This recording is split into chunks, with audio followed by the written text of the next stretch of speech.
In 2014, I finished my first semester of college at Cal State Monterey Bay, and it was a little difficult. The transition from high school to university level courses was a little hard for me, but I had managed it fine, and I passed my classes. One of the ones that I took was called something along the lines of digital art and media, and one day my professor gave us a lecture on video games as art. He showed us a couple of articles talking about games being put on display at the Smithsonian, and he also talked about the game Gone Home as an art piece. And towards the end of the day, he asked us what was a game that we considered to be art. I have always believed that video games are art, and I still do. But I took that question very seriously, and when it came to me to answer, my first response was Telltale's The Walking Dead, because it is a harrowing story about the things that we do for survival and to protect the people that we care about. And my professor said something that was kind of hurtful. A game with zombies in it is not art. Like I said earlier, I wholeheartedly believe that games are art in the same way movies, books, and music are. But this was one of the few moments where I got any real pushback on that idea, and easily this is the most aggressive it had been.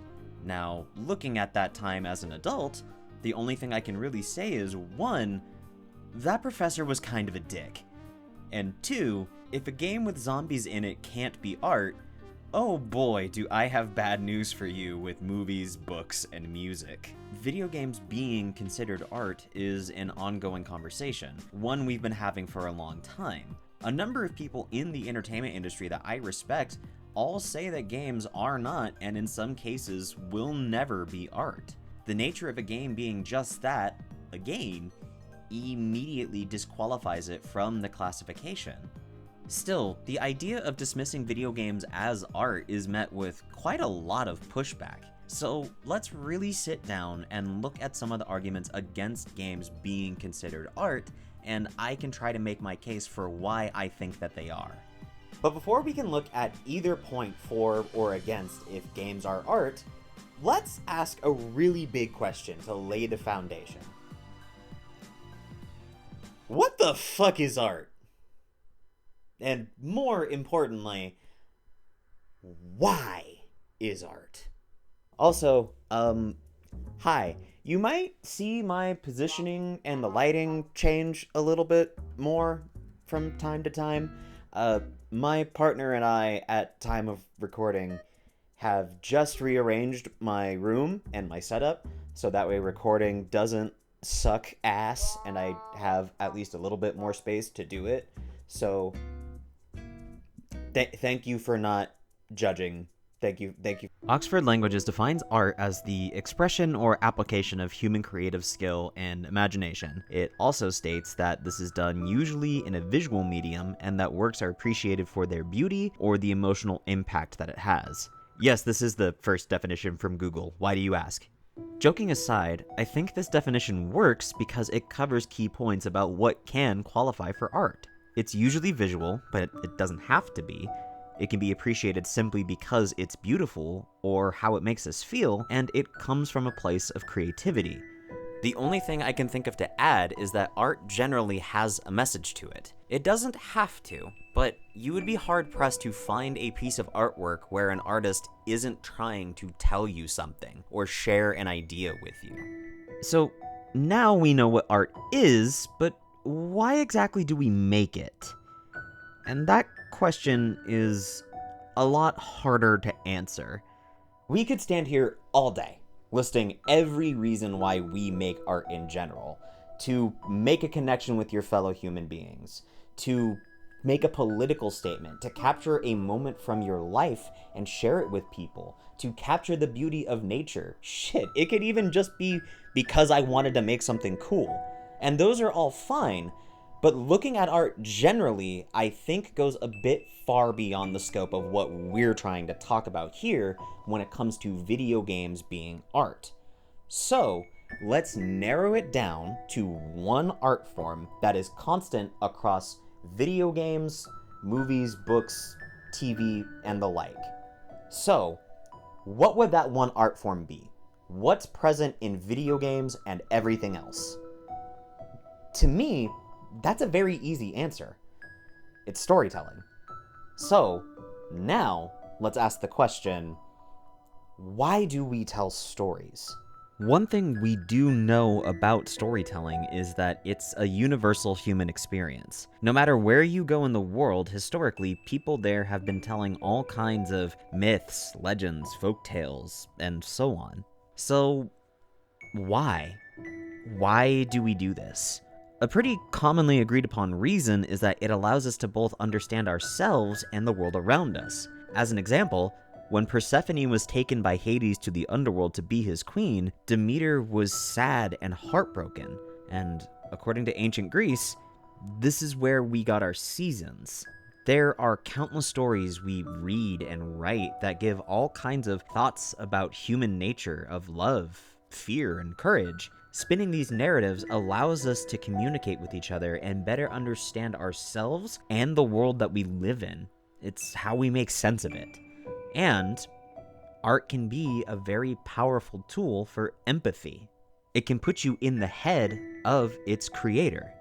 Kurt Vonnegut was an American soldier during World War II, and at the end of 1944, he was captured by the Germans in France, kept as a prisoner of war along with thousands more soldiers.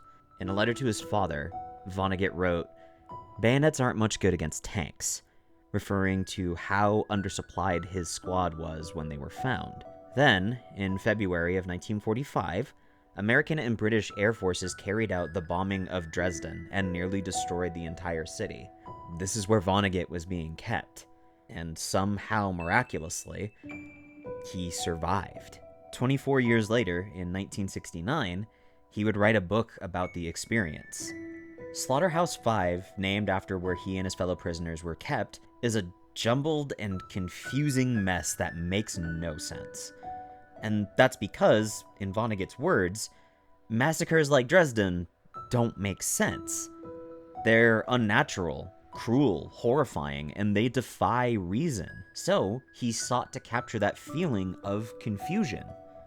When you look at the book in this light, you can empathize with what he's trying to get across because you're seeing it the way that he can understand it. The book doesn't make sense because none of what happened makes any sense. So we have a rough idea now why we as humans tell stories and what they do for us. They give us a chance to understand one another and the world around us, and video games do that in a very unique way. You are an active participant in the story. You make the action happen. Video games are interactive art in that way. This seems like it's an open and shut case, right? Games work as a medium to tell a story, so because of that, they are art. We're done, video over. So, why are people still talking about it? Well, let's look at probably the most famous article against games as art and see what points they make. In 1967, according to his website and Britannica.com, Roger Ebert began working at the Chicago Sun-Times as a film critic. From there, he would become one of the most important and influential critics in film history, earning an honorary membership to the Directors Guild of America, a star on the Hollywood Walk of Fame, and in 1975, became the first film critic to win a Pulitzer Prize. Ebert is known and respected for making film criticism approachable because he would talk extensively both about art house films and big blockbusters with the same appreciation and criticism when it was called for, primarily either in his writing or on television with his colleague and fellow film critic, Gene Siskel. To the point of nausea. If this movie had a theme song, it would be "Dumbbells Keep Falling on My Head." The story makes no sense. I feel for every family that's going to be suckered into seeing Home Alone 3. Now, this is going to astound you, but I'm giving the movie thumbs up. It does astound me. Are you okay? Better than you were the day that you liked Starship Troopers. I studied film for university, so I'm very aware of who Roger Ebert is.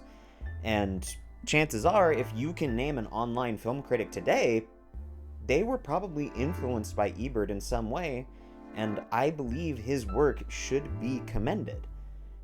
Now, if you don't know where I'm going with this, and you're wondering why I spent all of this time buttering him up, it's because in 2012, Roger Ebert wrote a now infamous article titled, "Video Games Can Never Be Art."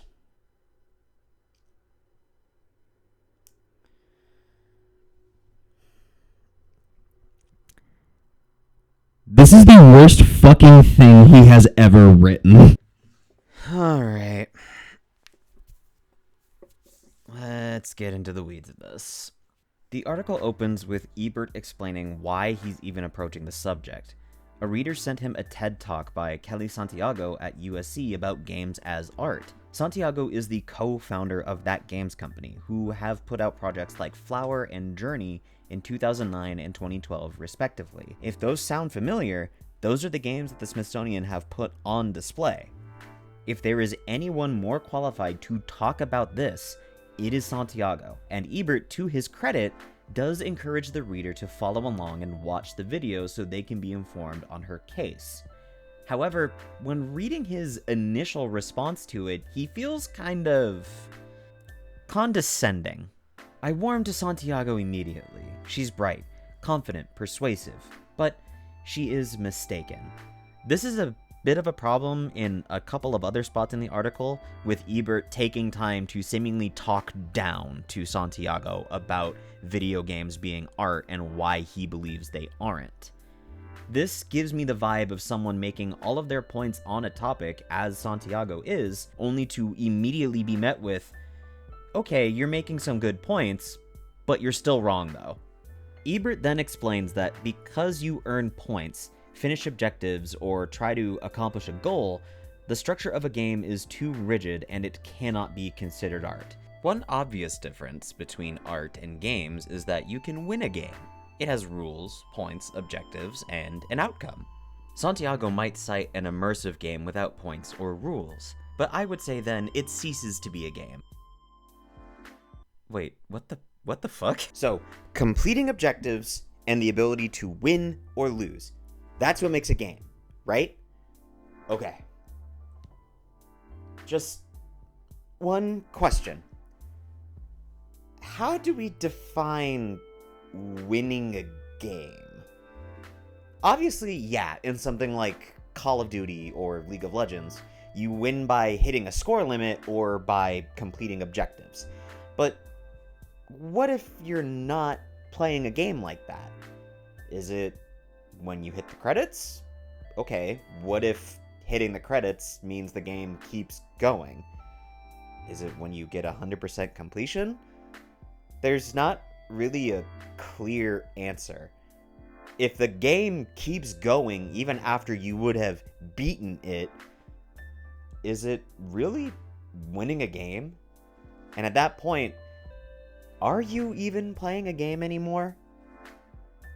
Let me make my point this way.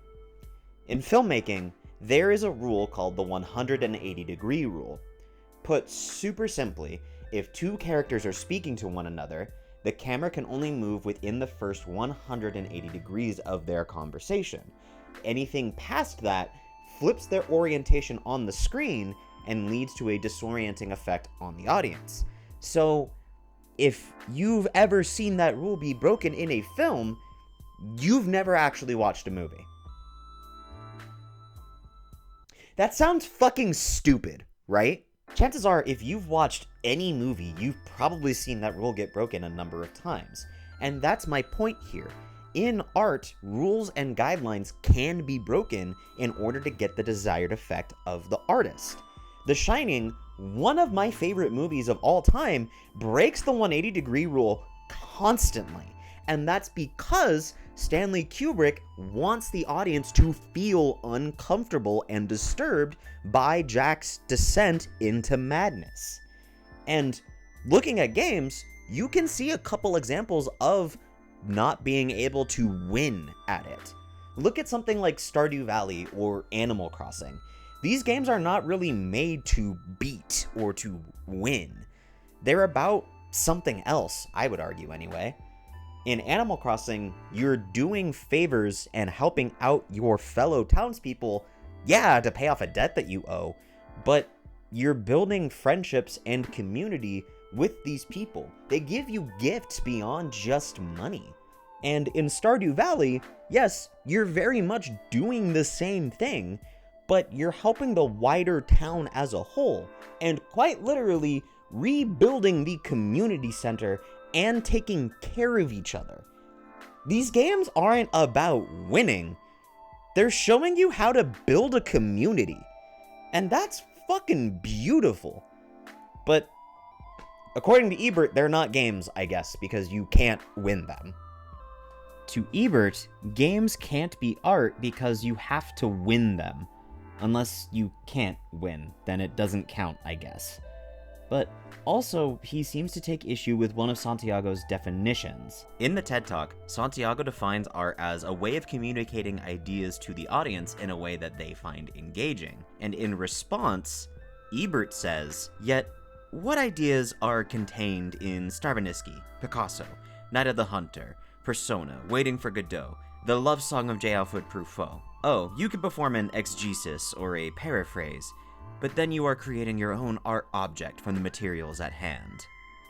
When I read Ebert's response to Santiago's definition of art, it really got under my skin. And the reason why is because it shows a lack of curiosity for art in general. Santiago talks about how art is used to share a message, and I think it's very clear that I agree with her. But looking at how Ebert responds, he's either asking a rhetorical question trying to imply these artists or this art isn't saying anything, or in the best case scenario, he's just being petty and dismissive. And I won't lie, I would be a bit of a hypocrite if I called out that second one, because you heard me call this the worst thing he's ever written earlier. But why that first one is bothering me so much is because he's picking artists that are very clearly trying to say something in their work. I want to show you a work of art by one of the artists he mentioned and explain to you why it hit me so hard when I saw it for the first time.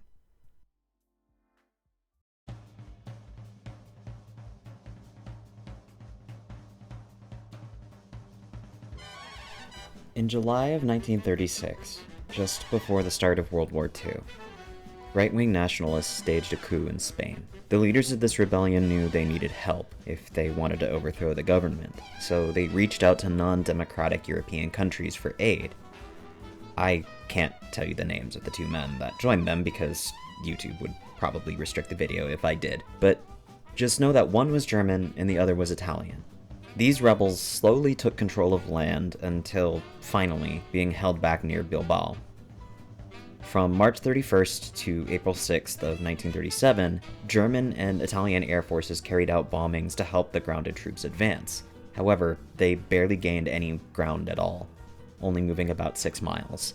They had slowed to a crawl, despite having an overwhelming aerial advantage. Then, on April 26th, the order was given to bomb a town past the front lines of the war. The order was given to bomb Guernica. It was a day for the market. People were shopping out in the open. No one thought they would be attacked. They scrambled to make it to the bomb shelters, gathering family and anyone they could fit inside. These people hid for nearly 4 hours. The bombing of Guernica is one of the most horrifying moments in history I had ever heard of, and I didn't learn about it in a history class. I learned about it when I saw this. Pablo Picasso painted this mural as a response to the attack in his home country. While living in German-occupied France, he was reportedly asked by an officer, "Did you do this?" To which Picasso responded, "No, you did." The Guernica mural is a deeply powerful, haunting work of art that has stuck with me since I first saw it. Through one look, I could feel the terror of the people that were there.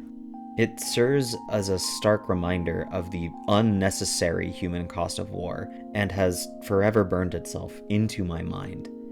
And I want to be clear, I'm not bringing this up because I think Picasso is a good person. His treatment of women during his life is abhorrent and despicable, and should be condemned in the fullest extent possible. But what I am pointing out is that he very clearly had a message he wanted to share, and he communicated it the best way he knew how.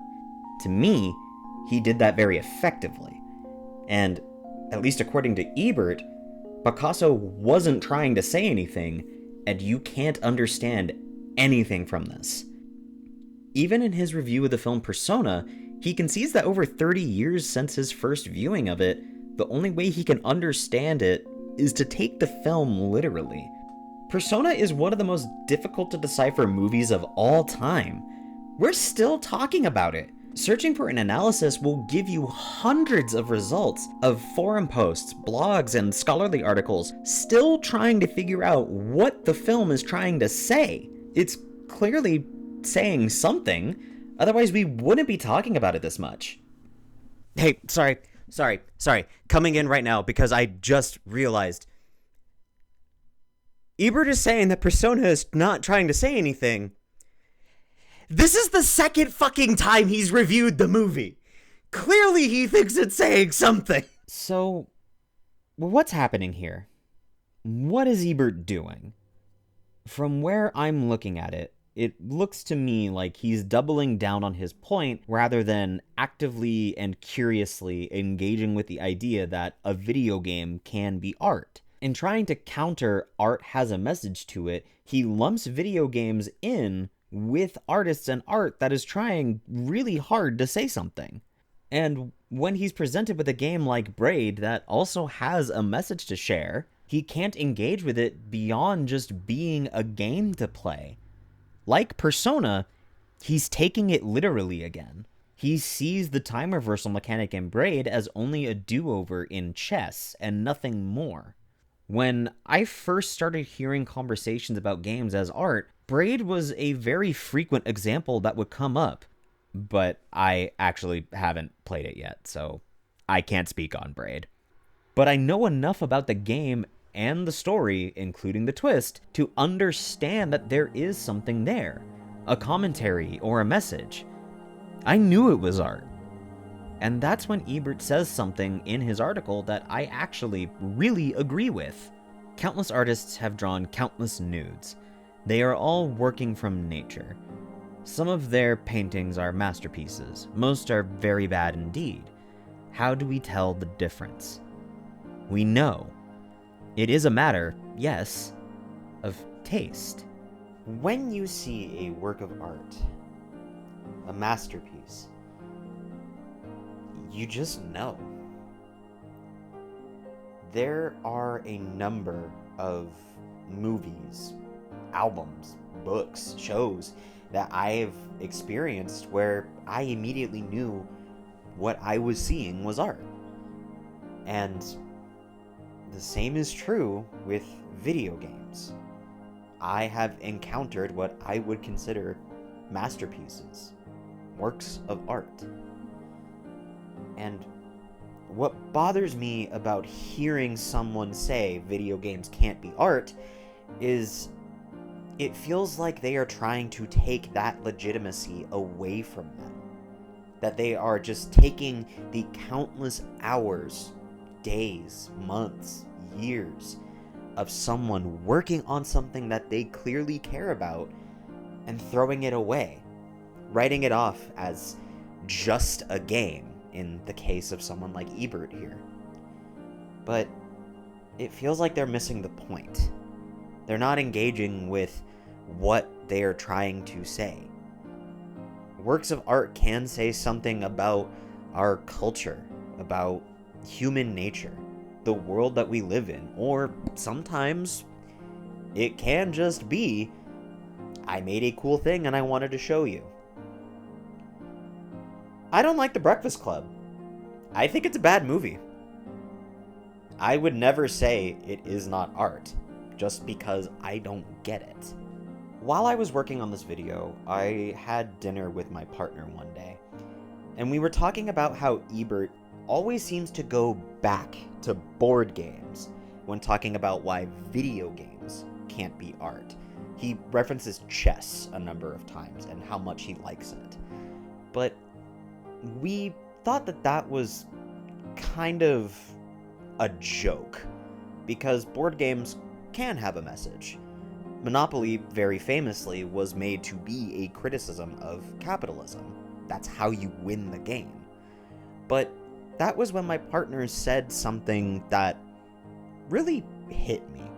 And I'm paraphrasing here, so I might get some of the words wrong, but what they said was essentially, all art has a message, and all games can have a message, from something like Mancala to Monopoly. And that message is very simple. I want to spend time with you. And that interpretation was really striking and powerful to me.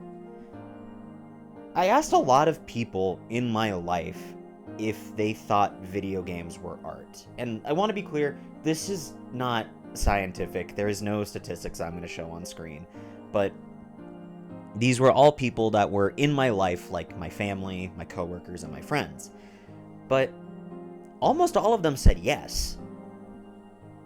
The hard part was asking them, what is a game you would show to prove that they are? I got very generic answers like indie games. A number of people referenced Ori and the Blind Forest. And the one person who said that they aren't art did say the closest he came to believing it was with, of all things, The Sims.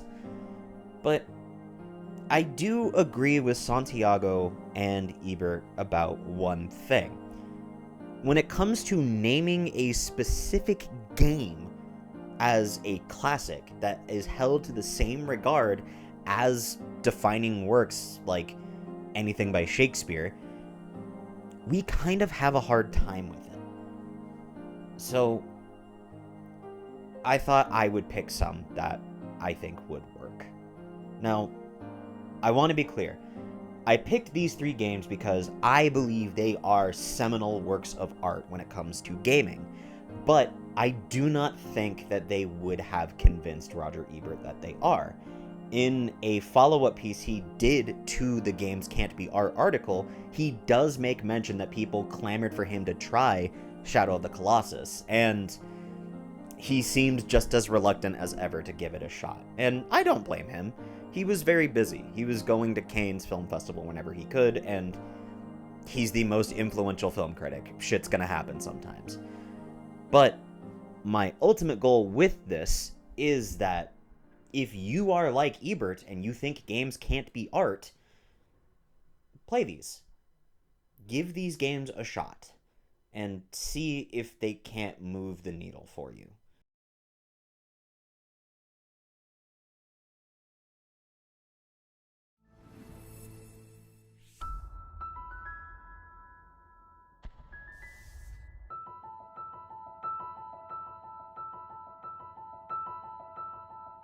Celeste, released in 2018, is a game about a girl that climbs a mountain. It's been said by a lot of people, but that description is both metaphorical and very literal. Celeste is a platformer that has you control Madeline, a young woman who suffers from panic attacks as she climbs Mount Celeste in Canada. Fairly early on, in a dream sequence and later on in reality, an evil counterpart of her, called Badeline by the community, appears, constantly feeding into her anxieties and self-doubt until she lashes out at the people she meets along the hike. Celeste is a very beautiful story about mental health and anxiety, told wonderfully through its dialogue and characters. Not only that, but god damn is it so much fun to play. Madeline feels like a dream as she zips around each stage, but also with enough traction that you can stop when you need her to. The gimmicks in each level keep the game feeling fresh, and every end screen adds a new level of charm that really takes this gem over the top for me. But I want to show you one of the most crucial parts of the story. Along her travels, Madeline comes across another hiker named Theo, who also states he has anxiety problems. The two chat for a bit each time they meet up and have this playful energy with each other, Madeline being more serious while Theo tends to be relaxed and comedic. Then, they ride a gondola to go further up the mountain. Everything's fine until the gondola stalls, and in an attempt to get moving again, Theo breaks the control lever inside, rendering them stuck dangerously high up the mountain. This is when we see Madeline start having one of her panic attacks, as Madeline appears and manifests tendrils on the side of the screen, growing more and more as the panic gets worse. But Theo sticks by Madeline and says this: "Close your eyes. Picture a feather floating in front of you. You see it? Okay. Your breathing keeps the feather floating. Just breathe slow and steady, in and out. And you, using your controller, have to slow Madeline's breathing. You hold the button to breathe in and let go to breathe out. And it's not just something you can do for a little bit and then ends. You have to maintain her breath control by holding the feather in a box that appears on the screen. Later on, Madeline has another panic attack, and she remembers breathing control and tries to do it again. You start doing the minigame, keep the feather floating, and... Why? Why doesn't it work? This worked last time, why not now? Why won't the feather go up? What's happening? This worked before. After being told off by Madeline, by part of her, Madeline falls back down to the bottom of the mountain. And that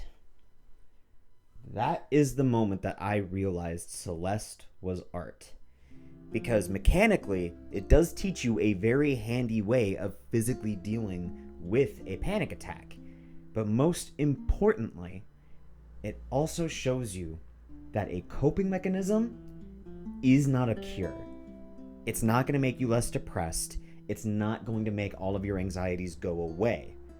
They do what they say on the tin. They help you cope. And sometimes you're going to fall down that mountain. But the only thing you can really do is pick yourself back up and start climbing again. And accepting these things as a part of yourself makes that a lot easier. I've lived with depression and anxiety most of my life. And it's only very recently that I've started seeing very good depictions of these topics in media. Celeste was the first time that I saw someone talking about anxiety and out loud said, "Oh my God, someone gets it." I was moved to tears when I saw Celeste accept Madeline as part of herself. And that, the two of them working together, is what got them to the top of the mountain. Celeste is truly one of the most beautiful games I have ever played, and whatever Madeline Thorson, I hope I'm saying that last name correctly, and I'm so sorry if I didn't, but I hope that Madeline Thorson and her team, whenever they choose to come out with another game, I wish them the best, because this was fantastic.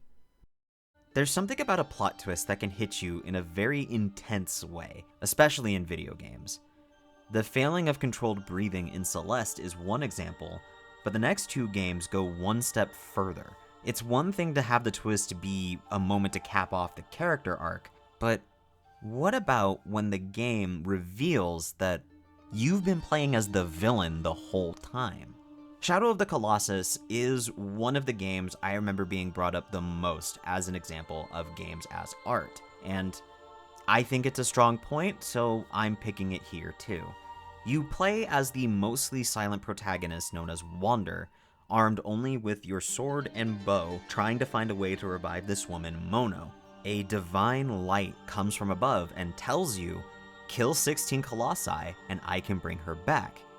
But there is a heavy price to pay. There's no other enemies to fight, only a handful of things to collect, and most of the land is empty. The world is expansive and gorgeous to look at, and this still has some of the best music in gaming I have ever heard.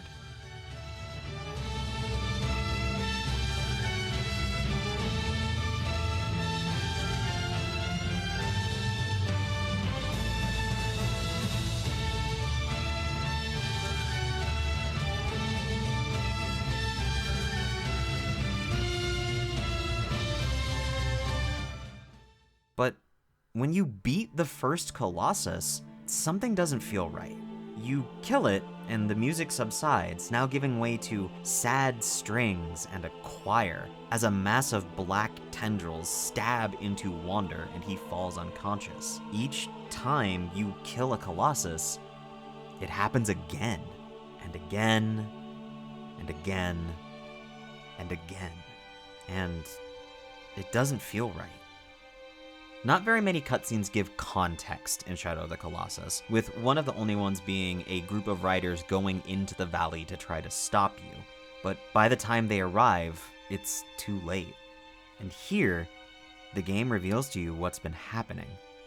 Dorman, the divine light that promised to revive Mono, was broken apart into the 16 Colossi, with each one being killed, now entering the vessel of Wander. And now, with all the seals broken, he takes over Wander's body and attacks the riders that came to stop you. What's so gut-wrenching about this twist is that Dorman tells you there is a heavy price to pay to revive Mono, but Wander doesn't care about that. He will do anything, pay any price, to see her alive again.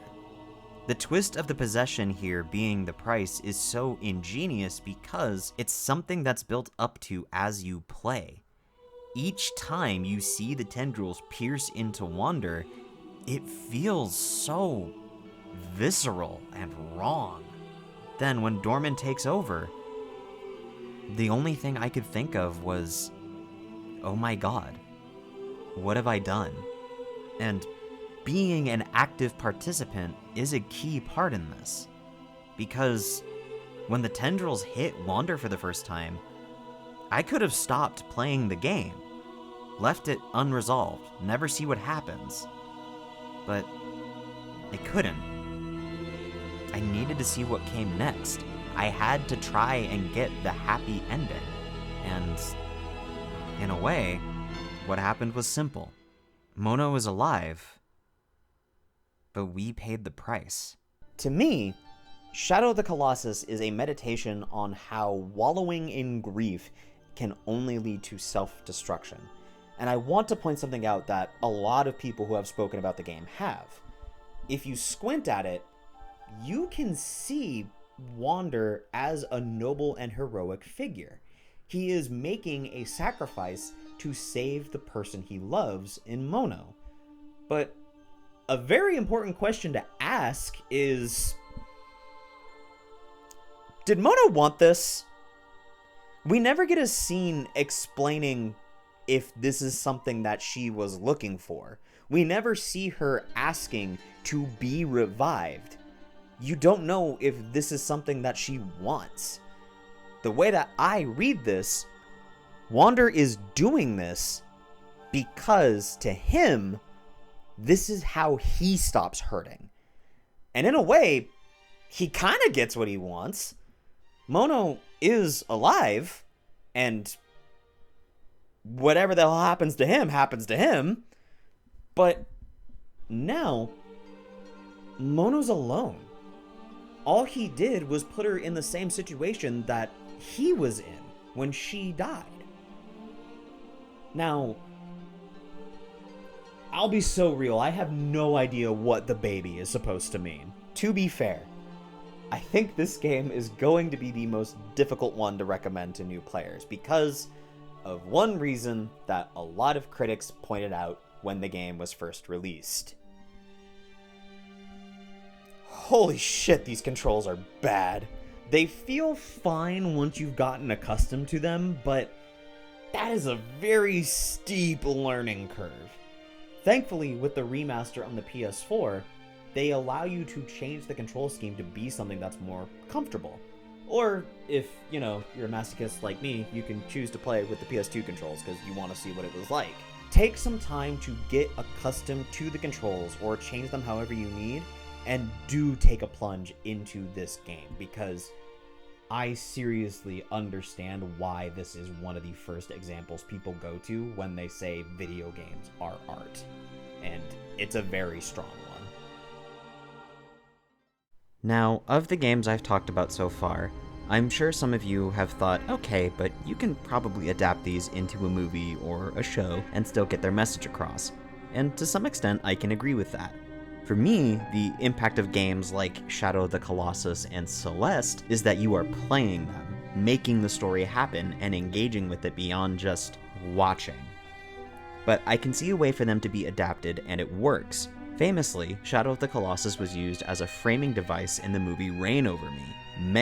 Many movies and shows have been made to tackle the topic of anxiety and panic attacks as best they can. But there's one game that I staunchly believe is near impossible to adapt into a different medium. And that game is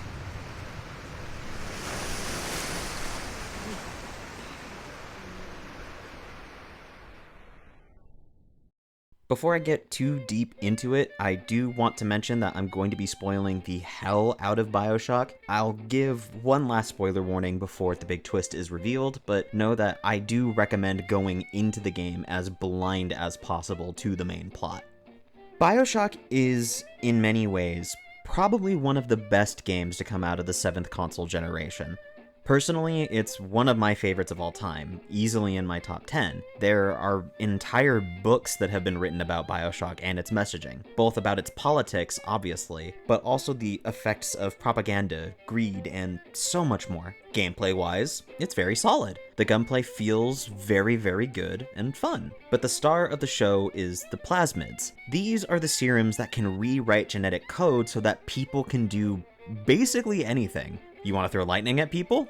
Plasmids. Looking to be a living beehive? Okay, you fucking weirdo, here's a plasmid for that. There is such a wide variety in what they can do that, on top of having just a lot of guns, you can really turn yourself into a Swiss Army knife of trouble, with all of the options literally at your fingertips. And there's also some neat interactions with the plasmids, the world, and your weapons. One that you're taught very early is that shocking water will hit everything standing in it and deal a big amount of damage. But you can also shock enemies, and they take additional damage from your wrench. Oil slicks can be lit on fire, which, yeah, go figure. But if you freeze an enemy on top of them being stunned, you can reduce this new frozen health bar to kill an enemy instantly. And then, of course, there is the playground of possibility that is the telekinesis plasmid.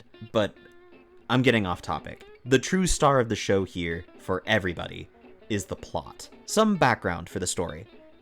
Andrew Ryan laid out the plans to build a capitalist utopia, free of the constraints of regulation from the men in Washington and Moscow, but also free from religion. Every man is entitled to the sweat of his brow, to the dollar he earns and spends however he pleases. A place where you could build your own wealth and keep it without worry about things like taxes, social programs, or anything to help those less fortunate than you. This utopia was Rapture.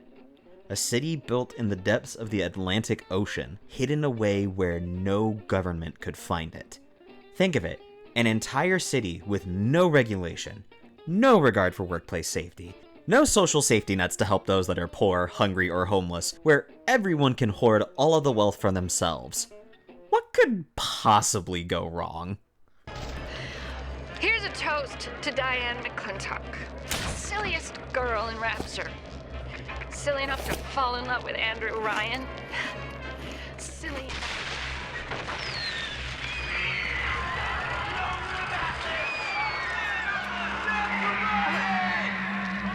What happened?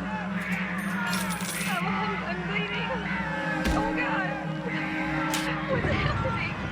The ruins of Rapture are one of the most immersive locations I have ever explored in any video game. This place with a nearly fetishized view of capitalism is now falling apart and imploding on itself when we find it. Exploring Rapture truly feels like walking around in a world that was lived in. The setting, by itself, is a warning on the idea of blindly following greed. Yeah, you will have a lot of money, but in a world that promotes only self-interest, that can only lead you to your doom. Because when everyone is only looking after themselves, no one's looking out for you. But that's only one part of the story. Okay, seriously, this is the last moment I will give for the spoiler warnings. If you keep watching from here, you will know the twist of Bioshock if you don't already. And it's truly an experience I think you should have for yourself, without some person on the internet telling it to you. So skip ahead to this timestamp here if you're interested in playing the game.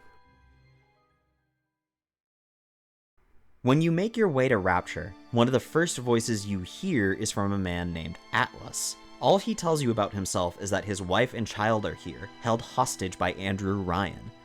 Atlas is a bit of an enigma, only ever talking to you over the radio. You don't really ever see him in the game.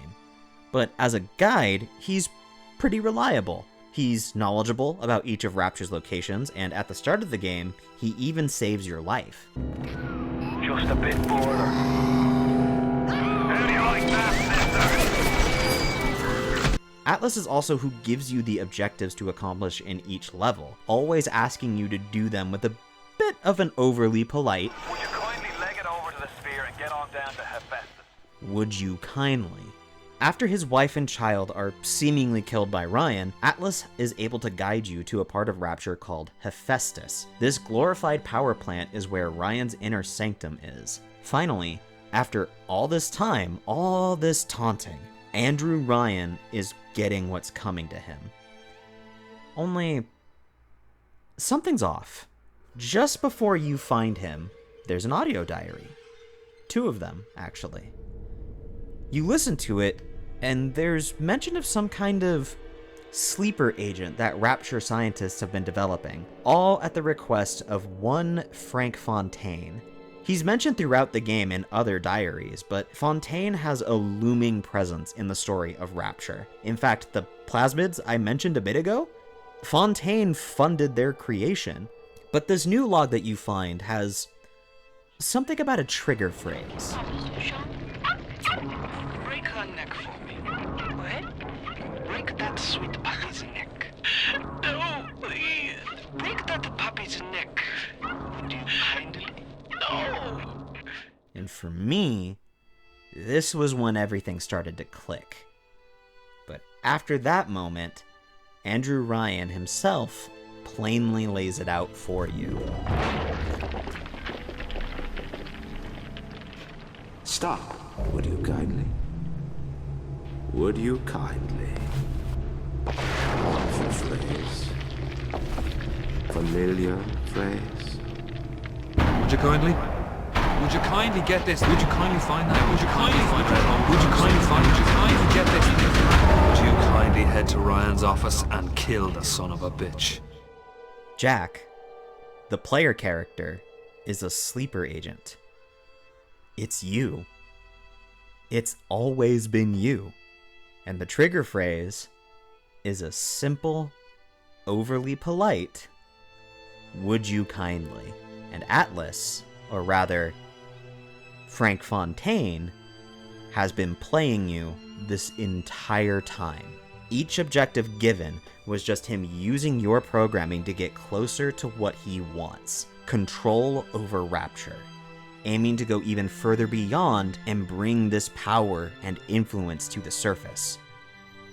When I experienced this moment for the first time, it blew my mind. There were few games I had played that really felt like they reached out of my TV and acknowledged me, that made me feel as necessary to the experience as possible. And I didn't play Bioshock when it came out. I played it for the first time in 2013, 6 years after it came out, somehow completely unspoiled. So if you're watching this now and you haven't played it yet, sorry about that.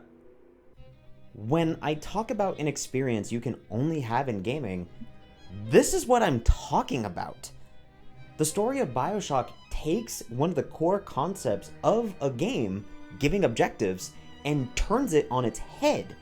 Instead of, hey, you're going to do this so you can finish the level, it turns into, you have not been in control this entire time. And do you see, from a gamer's perspective, how fucking cool that is? It's why whenever I hear someone mention something about an adaptation of Bioshock, my first thought is, that's never gonna work. Yeah, you can watch a movie or a show about Jack the Sleeper Agent going to beat up the gender swap version of Ayn Rand, but it's not gonna hit you the same way. Now, admittedly, Bioshock can't keep up this momentum after the twist. Once you hit Endgame, Fontaine isn't as engaging of a villain as Andrew Ryan is. You hear a lot about him in the audio logs and from the ghosts, but you don't know him the way you know Ryan. And the final fight with Fontaine isn't particularly fun. But counterpoint, it's the end of the game. You have spent the last 10 plus hours playing in a nearly flawless game up to this point. The last 2 hours shouldn't kill that experience for you. If you really want to understand what I still think is the peak of games are capable of, please give Bioshock your time. So, that's it. We asked what art is, why we make it. We looked at some of the points that people give for why video games can't be art, and I've said my piece as to why I think they are. I think now we can definitively say that this video is over. Over.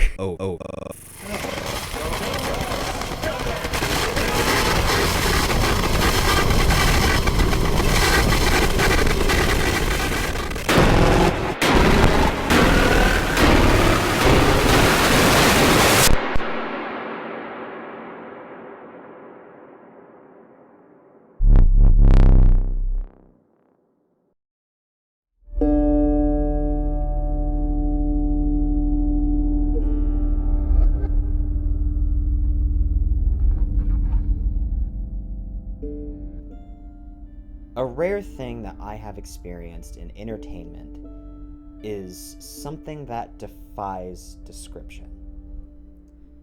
A piece of art that is so brilliant, so well made, that the only thing left for you to say is, you just have to see it. House of Leaves is the best book I have ever read. I could and have spent days on end talking about how Mark Z. Danielewski does an amazing job of immersing you into the heads of his characters as they explore the house of Ash Tree Lane. How the formatting of the book does such an incredible job of thrusting you into this haunting, twisting labyrinth. But words can only do that so much. You just have to read it. I could spend hours, days at a time, talking about the cinematic masterpiece that is Everything Everywhere All at Once. A movie that has moved me to tears, and each time I watch it, I find something new to enjoy about it. A true love letter to cinema in every sense of the word. But talking about it is only going to do so much. You just have to watch it. And then there was a game that I played in 2023 that defies all description. My phone went off. I was on a roll. God damn it. But then there's a game that I played in 2023 that was so incredible that it defied all description. And all I can simply say is, you just have to play.